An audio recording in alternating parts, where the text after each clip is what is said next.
আমার প্রিয় ছাত্রছাত্রী, welcome to my channel zero to infinity. আমি এই ভিডিওতে মাধ্যমিক 2025-এর পরীক্ষার্থীদের জন্য একটি ইম্পর্টেন্ট উপপাদ্যের প্রয়োগের সমাধান করব। এখানে আমি শেখাবো কিভাবে একটি অজানা প্রয়োগ সহজে সমাধান করা সম্ভব।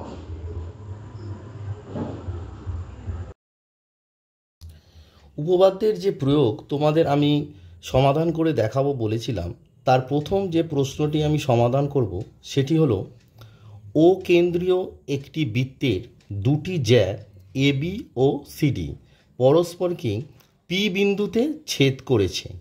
প্রমাণ করো কোণ এ ও ডি প্লাস কোণ B O C equals to 2 কোণ বিপিসি। প্রথমে দেখো, তোমাদের বোঝার সুবিধার জন্য আমি একটি চিত্র অঙ্কন করে রেখেছি। এটি একটি বৃত্তের চিত্র যার কেন্দ্র ও। এবার দেখো, প্রশ্নে বলেছে এবি আর সিডি দুটি জ্যা পরস্পর পি বিন্দুতে ছেদ করেছে। তাহলে এবি আর সিডি দুটো জ্যা আমি এঁকেছি যারা পি বিন্দুতে ছেদ করেছে। তাহলে প্রথমে আমি কি বলেছিলাম, যে প্রথমে তোমরা যে প্রশ্নটা থাকবে সেটা একটা প্রদত্ত বলে সেখানে লিখে নেবে। আমি কি লিখেছি, ধরি ও কেন্দ্রীয় বৃত্তের দুটি জ্যা এবি ও সিডি পরস্পরকে পি বিন্দুতে ছেদ করেছে। তারপরে আমি বলেছিলাম যে তোমরা প্রামাণ্য বিষয়টা লিখবে। প্রামাণ্য বিষয় কি? প্রমাণ করতে হবে যে কোণ এওডি প্লাস কোণ বিওসি ইকুয়ালস টু 2 কোণ বিপিসি। এবার দেখো, আমি একটা কথা বলেছিলাম যে প্রামাণ্য বিষয়টা তোমরা যদি লক্ষ্য করো, দেখো কোণ এ ও ডি, দেখো কোণ এ ও ডি, এটা আমরা কি দেখতে পাচ্ছি যে কোণ এ ও ডি একটা কি, এওডি কোণটা হয়ে গেছে একটা কেন্দ্রস্থ কোণ। কোণ বিওসি, কোণ বিওসি এটাও একটা হয়ে গেছে কেন্দ্রস্থ কোণ। তাহলে আমরা বাম পক্ষ থেকে কি পাচ্ছি, যে দুটি কেন্দ্রস্থ কোণ আছে। তার মানে এটাই দাঁড়ালো যে এই যে প্রয়োগটি আছে, এই প্রয়োগে আমরা কেন্দ্রস্থ কোণ বৃত্তস্থ কোণের দ্বিগুণ যে উপপাদ্যটি আছে সেই উপপাদ্যটি আমরা এখানে প্রয়োগ করব। এবার তোমরা লক্ষ্য করে দেখো যে এ ও ডি কেন্দ্রস্থ কোণ, তাহলে এর বৃত্তস্থ কোণ কি হবে? তাহলে আমার এখানে বৃত্তচাপটা কি আছে? বৃত্তচাপ কি আছে না, এখানে আমার আছে এডি। তাহলে এডি বৃত্তচাপের উপর কেন্দ্রস্থ কোণ এওডি, তাহলে বৃত্তস্থ কোণ কি হবে? দেখো, এ বিন্দুর সঙ্গে বি বিন্দু যোগ আছে, তাহলে ডি বিন্দুর সঙ্গে যদি আমি বি বিন্দুটা যুক্ত করে দিই তাহলে আমি বৃত্তস্থ কোণ পেয়ে যাব। সেই কারণে অঙ্কনে আমরা কি লিখব, ডি এবং বি বিন্দু যুক্ত করে পাই। তাহলে আমরা অঙ্কনে লিখে নিলাম বি ও ডি বিন্দু যুক্ত করে পাই। এবারে দেখো প্রমাণ, এডি বৃত্তচাপের ওপর কেন্দ্রস্থ কোণ আমার কি দাঁড়ালো, এ ও ডি, ও বৃত্তস্থ কোণ কি দাঁড়ালো, এ বি ডি। এবার আমরা কি জানি যে কেন্দ্রস্থ কোণ বৃত্তস্থ কোণের দ্বিগুণ, অতএব আমরা কি লিখব, এ ও ডি সমান 2 কোণ এ বি ডি। এটাকে আমরা 1 নম্বর দিয়ে রাখব।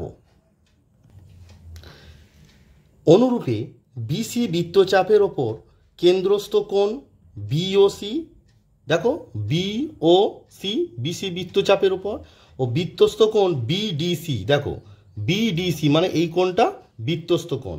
আবার আমরা জানি কেন্দ্রস্থ কোণ বৃত্তস্থ কোণের দ্বিগুণ, অতএব কোণ বিওসি সমান 2 কোণ বিডিসি। তাহলে আমরা দেখো প্রমাণের বাম পক্ষে যেটা ছিল কোণ এওডি প্লাস কোণ বিওসি, তাহলে কোণ এওডি আর বিওসি দুটোরই মান আমরা পেয়ে গেছি। তাহলে আমাদের 1 নম্বর আর 2 নম্বর যোগ করে দিলেই আমরা বাম পক্ষ পেয়ে যাব। 1 নম্বর ও 2 নম্বর যোগ করে পাই কোণ এওডি প্লাস কোণ বিওসি। তাহলে দেখো বাম পক্ষের সঙ্গে বাম পক্ষ যোগ হচ্ছে, ডান পক্ষের সঙ্গে ডান পক্ষের যোগ হচ্ছে। যোগ করতে গিয়ে আমরা কি পাচ্ছি না, 2টা কমন চলে গেল, আর ব্র্যাকেটের মধ্যে কি হবে, কোণ এবিডি প্লাস কোণ বিডিসি। এবার লক্ষ্য করো কোণ এ বি ডি, এটাকে আমরা কি লিখতে পারি? পিবিডি লিখতে পারি। এই কোণটাকে দেখো পিবিডি লিখতে পারি। আবার কোণ বিডিসি, এই কোণটাকে আমরা কি লিখতে পারি? বিডিপি লিখতে পারি। তাহলে আমরা দেখো এবিডির জায়গায় কি লিখলাম? পিবিডি। আর বিডিসি, দেখো বিডিসি এর জায়গায় আমরা লিখলাম বিডিপি।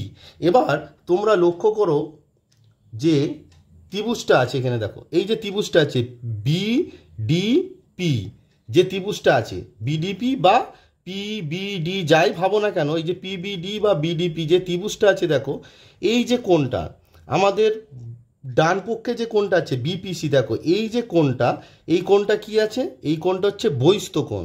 আর বহিস্থ কোণ কি আমরা কি জানি? বহিস্থ কোণ অন্তস্থ বিপরীত কোণদ্বয়ের সমষ্টির সমান, অর্থাৎ এই যে কোণটা এই দুটো কোণের সমষ্টির সমান। তাহলে আমাদের যে এটা এসেছে এই যে কোণ পিবিডি প্লাস কোণ বিডিপি, তাহলে আমরা এর জায়গায় কি লিখতে পারি? কোণ বিপিসি। তাহলে দেখো PBD plus BDP equals to BPC, তাহলে এর জায়গায় আমরা কি করলাম? বিপিসিটা লিখলাম। তাহলে কারণটা কি? যেটা বললাম যে ত্রিভুজ পিবিডি এর বহিস্থ কোণ কি হচ্ছে? দেখো বহিস্থ কোণ হচ্ছে বিপিসি এবং অন্তস্থ বিপরীত কোণদ্বয় কি কি হচ্ছে? দেখো পিবিডি ও বিডিপি। তাহলে দেখো আমরা সহজেই দুটো উপপাদ্যের সাহায্যে এই প্রমাণটা করে ফেললাম। সেই দুটো উপপাদ্য কি কি লাগলো বলো? 1 নম্বর লাগলো হচ্ছে একই বৃত্তচাপের উপর কেন্দ্রস্থ কোণ বৃত্তস্থ কোণের দ্বিগুণ। আর 2 নম্বর উপপাদ্য লাগলো যে কোনো ত্রিভুজের কোনো একটা বাহুকে যদি আমরা বর্ধিত করি উৎপন্ন বহিস্থ কোণ অন্তস্থ বিপরীত কোণদ্বয়ের সমষ্টি সমান। তাহলে আমি যে কথাটা ভিডিওর প্রথমে তোমাদের বলেছিলাম, তাহলে সেটা মিলে গেল যে কোনো উপপাদ্যে প্রয়োগ করতে গেলে তাহলে প্রথমে তোমায় কি করতে হবে না, ছবিটাকে সুন্দর করে আঁকতে হবে, প্রামাণ্য বিষয়টাকে লিখতে হবে। প্রামাণ্য বিষয় যদি লেখো তাহলেই তোমরা বুঝতে পেরে যাবে যে এটা কোন উপপাদ্যে প্রয়োগে হবে এবং সেটা তোমরা সমাধান করতে পারবে। আশা করি তোমরা এটা সুন্দর করে বুঝতে পেরেছো। আর যদি বোঝার কোনো অসুবিধা থাকে কমেন্ট বক্সে অবশ্যই কমেন্ট করে আমাকে জানাবে। ভিডিওটি ভালো লাগলে আমার চ্যানেলটি সাবস্ক্রাইব করবে। আমার পরবর্তী ভিডিও মাধ্যমিক 2025-এর জ্যামিতির সাজেশান।